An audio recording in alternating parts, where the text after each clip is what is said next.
Tout processus inflammatoire du foie est appelé hépatite.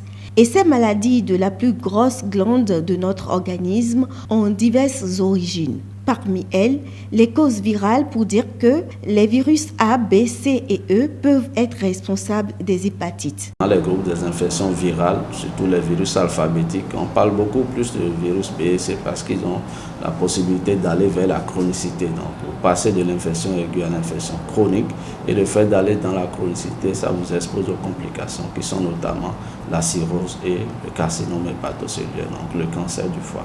Fièvre, courbature, fatigue, les symptômes des hépatites B et C ressemblent bien souvent à ceux du paludisme. Entre automédication et traitement traditionnel, le retard dans le diagnostic est courant au Bénin. Tout a commencé par des sensations de fatigue pendant près de 3 à 4 mois. Et tout le temps, c'était fatigue. Je ne faisais que traiter le paludisme et des infections. Donc, c'est un ami qui m'a conseillé un traitant chez qui je suis allé. Et c'est ce dernier qui a demandé de faire le test de l'hépatite. Le diagnostic précis va se faire au laboratoire après le dosage des transaminases et l'identification du type d'hépatite. Déjà, à la phase utérine, ça interpelle, on pense que c'est une maladie du foie qui est en cause. Donc là, on fait les transaminases, et notamment c'est les ALAT qu'on dose et qui sont supérieurs à 10 fois la normale. Premier élément, pour dire que c'est une hépatite B aiguë, là, nous allons doser les marqueurs virologiques. Et là, on va faire l'antigène HBS qui sera positif et nous allons faire l'anticorps anti-grand H, grand B, petit c de type IgM.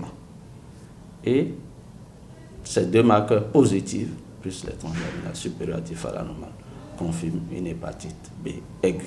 L'hépatite B est la plus fréquente au Bénin. Le virus C de l'hépatite répond cependant mieux au traitement. On guérit l'hépatite C. Ça, les médicaments existent. 3 mois de traitement si vous n'êtes pas déjà au stade de complication de cirrhose avec guérison à la clé. Maintenant, l'hépatite B, les molécules qu'on a aujourd'hui ne donnent pas la guérison.